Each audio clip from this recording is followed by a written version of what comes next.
John, that's our time. Thank you. Question will be for the incumbent, Mayor Jim Brainard, and the question goes to Carmel's financial situation, which is, in your opinion, how are Carmel's finances, and what would you do in the next term as mayor to improve or keep things as they are? Our finances are in good shape. Most people today are paying the same or less in property taxes than they were in 1996. Both my opponents on their homes are paying less than they were 4 years ago in 2008, 2007 taxes. We have a great credit rating for the city of Carmel, and we have reasonable debt levels. And most importantly, we have a fiscal plan which has allowed us to achieve all these things, and that fiscal plan shows that we should be able to continue for another 20 years without any increases in spite of whatever inflation we might have. We have one of the lowest tax rates of any city of the 126 cities in the state of Indiana. I'm proud of that record, and we're going to continue it. It's important because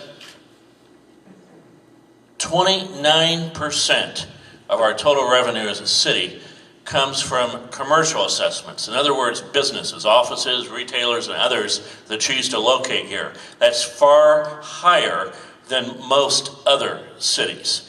And so having that stable tax situation, that stable tax environment is extremely important to our continued, to keeping those rates, keeping those taxes low. Because businesses like that stability. Homeowners, folks on retired people, on set incomes, having that stability is extremely important. I also might mention we run a water and sewer department, and our water rates are roughly 1/3 of the Indianapolis water rates. And that just doesn't happen. That happens through good management. Mr. Accetturo, your assessment of Carmel's financial situation.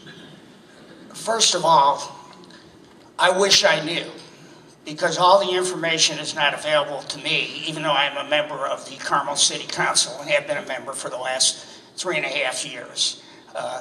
What I do know is we have at least $550 million in debt. Additionally, I question how good our finances are if we're having to borrow money at 7.81% and 9.25%, which really is what a junk bond would go out at. The next thing is that we have borrowed a lot of money, and we really don't know. We have 3 accountants, each doing a little bit of the city's accounting work, and it doesn't make any sense. We need one accountant to put it all on a sheet of paper so we know what the status of our city finances are.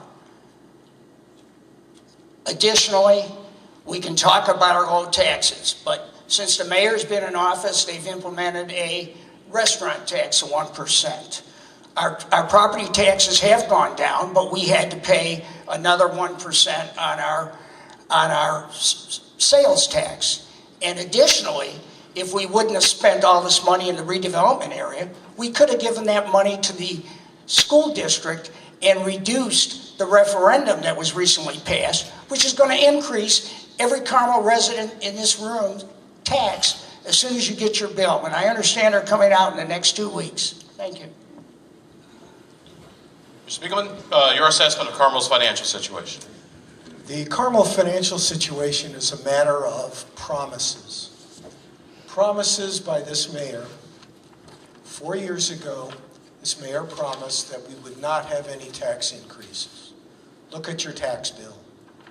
The city tax rate, which is referenced as the corporate tax rate on your bill, went up 35% to date. That's an increase. The mayor says that we had $51 million in reserves in funds in the city at the end of last year. What he doesn't tell you is that a portion of that, around $7 million or so, belonged to the Carmel Redevelopment Commission, which should not be included because it's a quasi-governmental agency. $8 million of it was in the Fire and Pension Fund, which the mayor attempted to raid trying to deal with a $10 to $12 million deficit for this year alone. What he didn't tell you also is that $5.5 million of it belonged to the rainy day fund, an emergency fund only, and the rest of all that money is in 30 separate city funds that have specific purposes and cannot be drawn out to subsidize the Palladium, for example, which year to date has cost resident taxpayer money to the tune of $4 million, something that this mayor said he would never impose upon the citizens of Carmel. What is our financial situation? You add on the Carmel Redevelopment Commission, you add on all the debt of the city, and you're looking at nearly $1 billion, including long-term interest.